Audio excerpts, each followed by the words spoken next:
بسم اللہ الرحمن الرحیم۔ السلام علیکم ورحمۃ اللہ وبرکاتہ۔ آپ دیکھ رہے ہیں مکالمہ ڈاکٹر عمیر محمود صدیقی کے ساتھ۔ لاسٹ ایپیسوڈ میں ہم نے بات کی ہے مرزا قادیانی کی گالیوں پر، اور ہم نے تفصیلی طور پر مرزا قادیانی کی کتابوں سے آپ کے سامنے یہ بات پیش کی کہ کس طرح سے مرزا قادیانی نے نعوذ باللہ من ذالک اللہ تبارک و تعالی، حضور علیہ الصلوۃ والسلام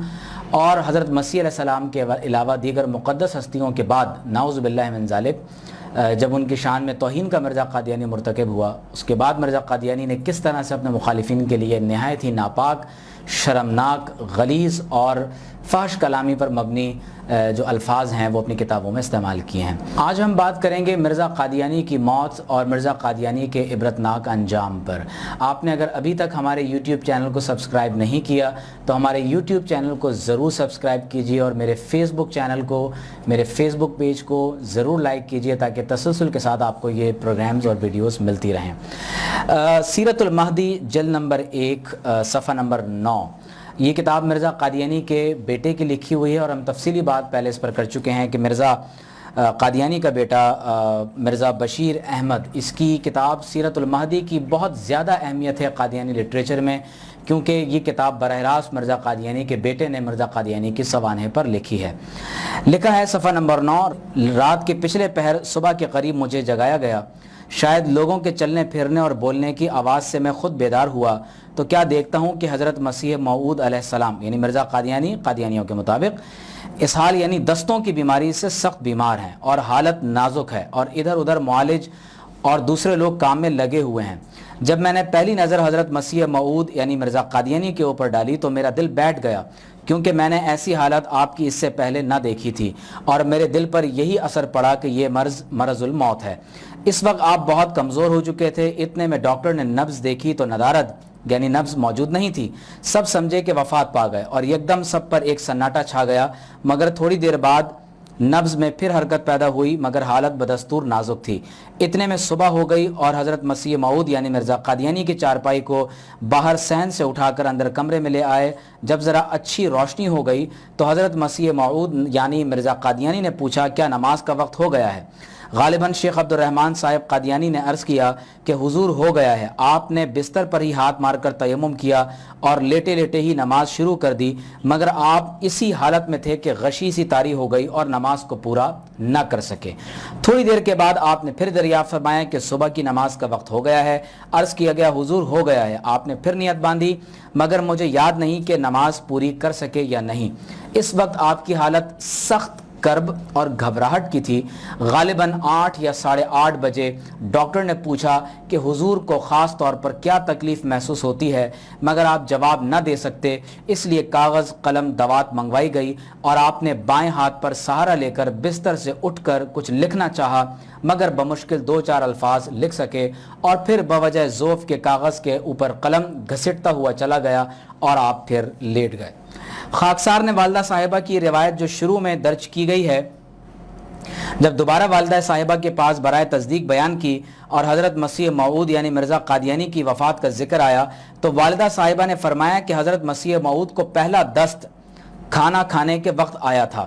مگر اس کے بعد تھوڑی دیر تک ہم لوگ آپ کے پاؤں دباتے رہے اور آپ آرام سے لیٹ کر سو گئے، اور میں بھی سو گئی، لیکن کچھ دیر کے بعد آپ کو پھر حاجت محسوس ہوئی، اور غالباً 1 یا 2 دفعہ رفع حاجت کے لیے آپ پاخانہ تشریف لے گئے۔ اس کے بعد آپ نے زیادہ ذوف محسوس کیا تو اپنے ہاتھ سے مجھے جگایا، میں اٹھی تو آپ کو اتنا ذوف تھا کہ آپ میری چارپائی پر ہی لیٹ گئے، اور میں آپ کے پاؤں دبانے کے لیے بیٹھ گئی۔ تھوڑی دیر کے بعد حضرت صاحب نے فرمایا تم اب سو جاؤ۔ میں نے کہا نہیں میں دباتی ہوں۔ اتنے میں آپ کو ایک اور دست آیا، مگر اب اس قدر ذوف تھا کہ آپ پخانہ نہ جا سکتے تھے، اس لیے میں نے چارپائی کے پاس ہی انتظام کر دیا،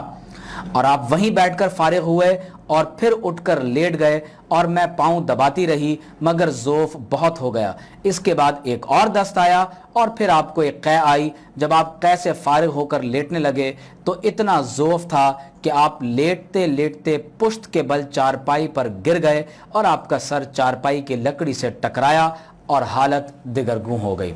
ناظرین آپ ملاحظہ کر رہے ہیں یہ مرزا قادیانی کی بیوی اور اس کے بیٹے کی گواہی ہے کہ مرزا قادیانی کی موت کے وقت جو سکرات کا عالم ہے، انتہائی سخت کرب اور گھبراہٹ کی حالت تھی،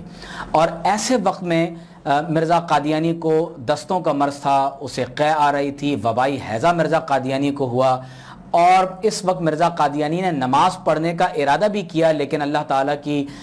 توفیق سے وہ نماز ادا کرنے کے بھی قابل نہ رہا۔ اللہ رب کریم نے آخری وقت میں اس کو اپنی بارگاہ میں نماز پڑھنے کی بھی توفیق عطا نہیں فرمائی۔ پھر آپ دیکھتے ہیں کہ مرزا قادیانی کا انتقال کس حالت میں ہوا ہے۔ یہ بہت عبرتناک انجام ہے کہ مرزا قادیانی دستوں کے مرض میں، وبائی ہیضے کے مرض میں مرا ہے،